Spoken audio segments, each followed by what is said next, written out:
Welcome to the Tommy Stitt, the Prognosticator show. Tommy's coming over. He's finalizing his bets. We're going to talk about what happened yesterday because it was kind of a bloodbath for Tommy. And he's going to we're going to do a post-mortem on what happened to him. It wasn't that terrible. Tommy's defending himself off screen here. So, Tommy. Let's just start off. This show is sponsored by Duffy's Tavern on Yes. 57th Avenue. Shout out to Duffy's. It's funny. I'm wearing the hat and everything. I was telling Tommy, I don't drink. I don't drink alcohol. And I love going to Duffy's. I love the food. I love everything about it. And we're glad to have to do a shout out to shout out Duffy's. to Jimmy, old man Jimmy, Wayne, all those people over there. I love those guys. And I'm posting on Facebook Live. Please send us in your comments. Any questions for the prognosticator here? So let's talk about it. You're saying, how did you do yesterday? So yesterday, 1-2. 1-2. Crushed the Houston game. That was, Deshaun Watson was on fire in a season that's probably not going to make any difference unless they can beat Indianapolis next week. And it was interesting, like that line. What were they? That Detroit Detroit started out as a favorite -2, and it swung all the way over. Let's talk about that because it was like, I know they're at home, but those Lion teams seems like they're just mailing it in. They're done. That coach is done. They're done. Yeah, but how can that be? Isn't that the guy that used to be the defensive coordinator for Belichick? The Patriots? And they had him. Mike Patricia. I saw someone had highlighted an article from 2018, and they called him the safest bet of those coaches. But it's just like that team just seems moribund, right? And I was surprised at that line, and that game kind of played out the way I thought. You have a resurgent Texans, right, that are playing, seem to be playing well. Who would have expected? When I saw JJ Watt with that was awesome. Tip interception. That was awesome. We got to come up with a name for what's a defensive lineman tip to himself TD. I think you just called it JJ Watt.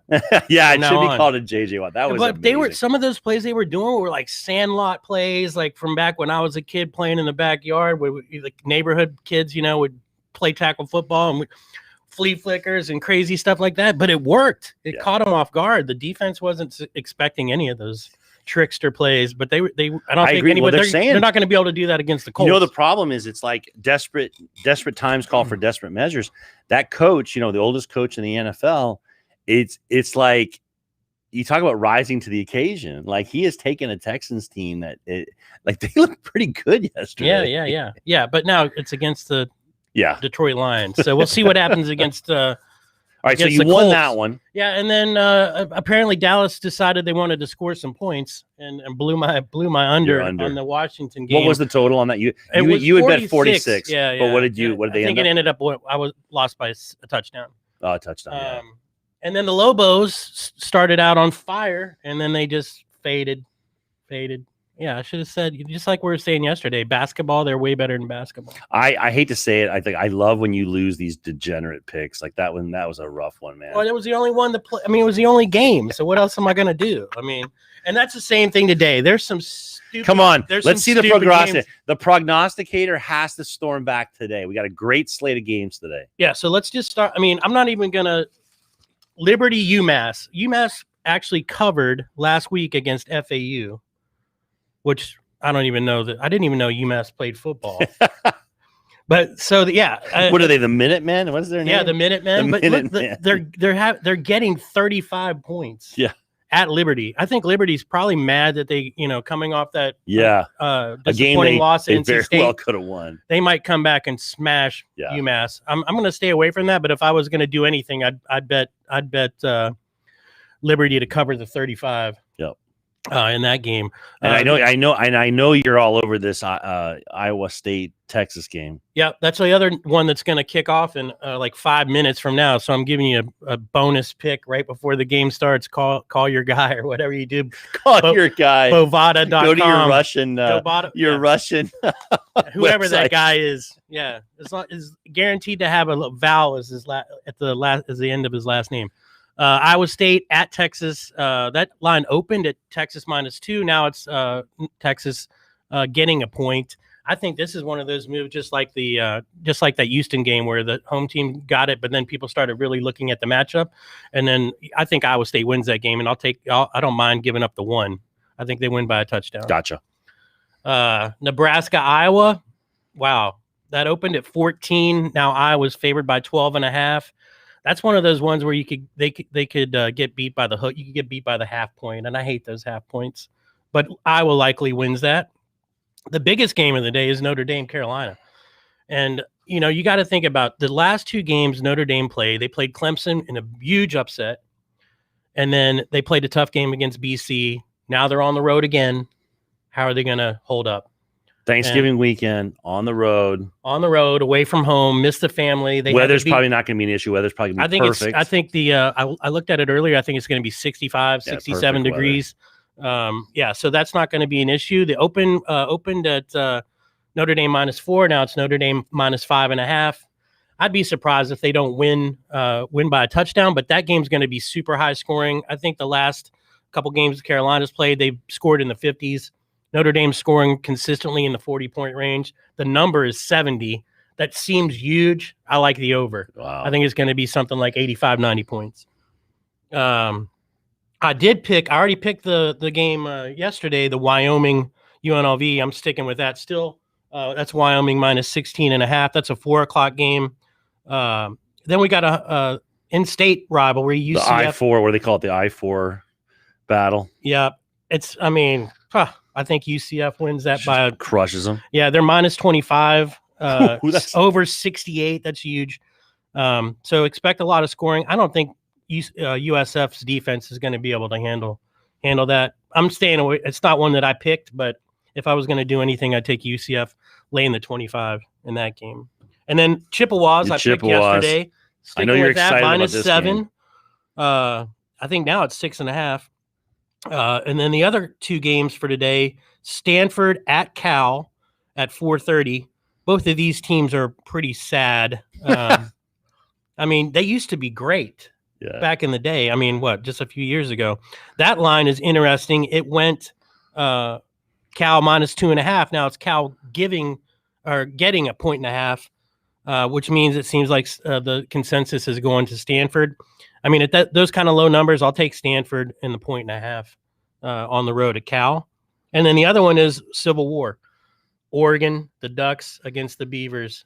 And that's in where is Eugene? No, the other other one. I can't remember the at Oregon State. Pullman? Beaverton? Beavertown? No, it's something else, but it's Corvallis. Oh, Corvallis, that's right. Good job. So Corvallis. So that is Oregon should win that handily. The line opened at 14.5. Oregon State did get a little action. It's gone down to 13, but I still think Oregon prevails. I can't believe let's get to our last game because I can't believe this.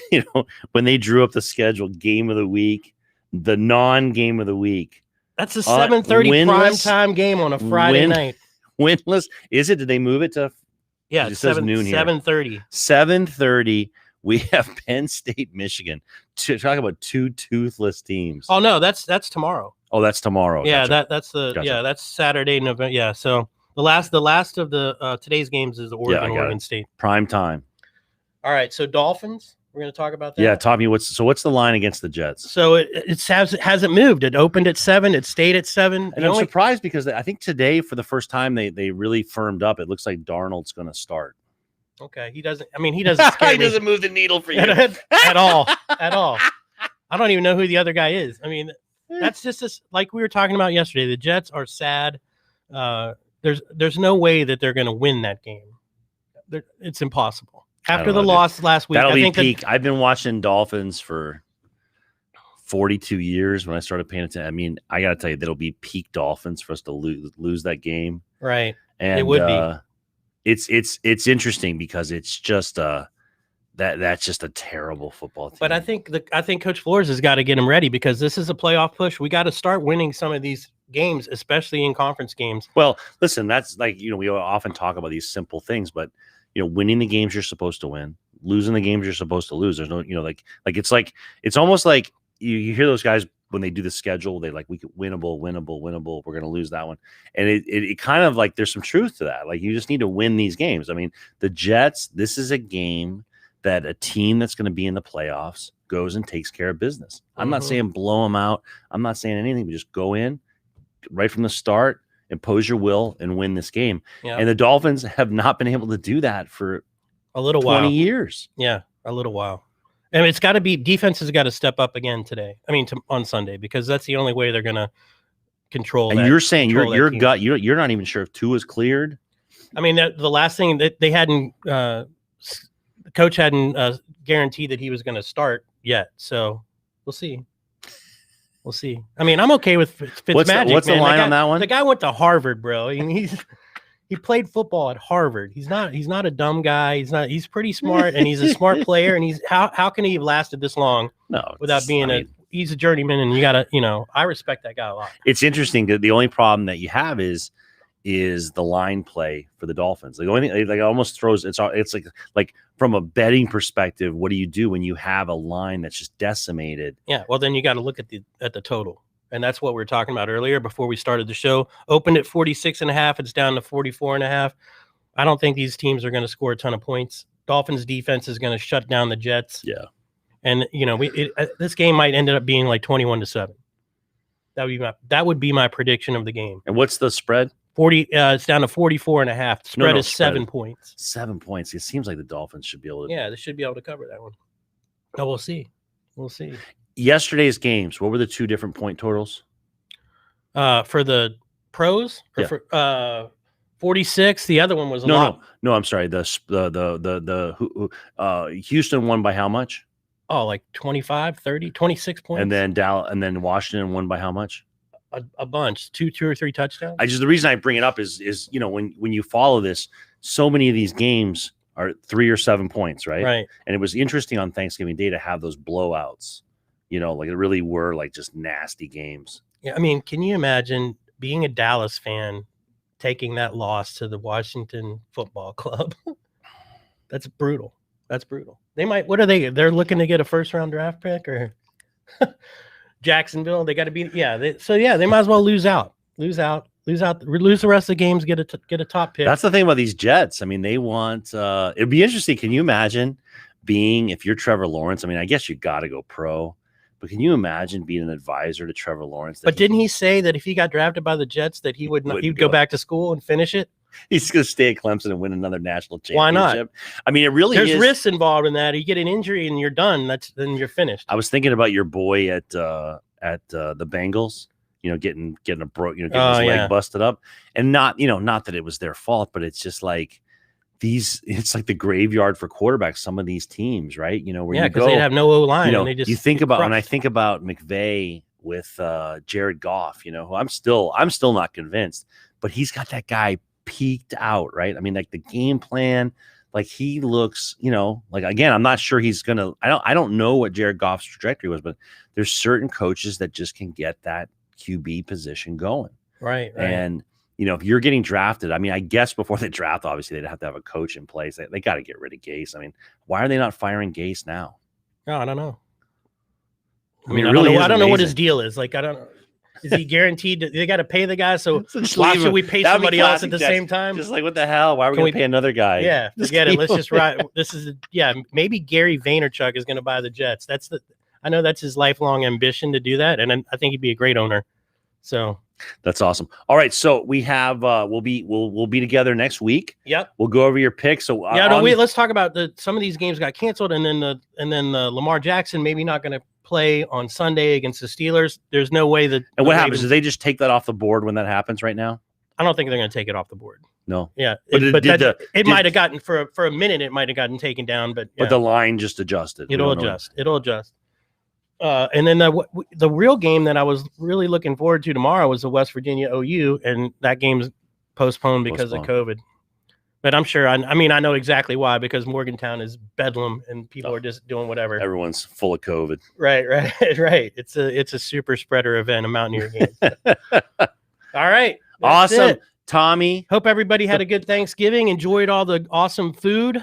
And, the Prognosticator. I'm gonna have your T-shirt ready with the Prognosticator across. Yeah, the we front. gotta have some logos, and then we gotta always going to be sponsored by Duffy's Tavern on 57. Yeah, go check out a game at Duffy's this weekend. Yep. Not super spreader. They have it all set up. Yeah, you can sit outside. You can sit inside. You got to wear a mask till you sit down. They're playing by all the rules as seating they should. spread out. The servers are have their masks on. There's the hand sanitizer everywhere, so we encourage you to stop by. Yep, check it out.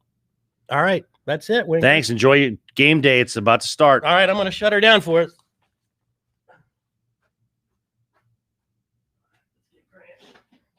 Oh, so I should switch sides.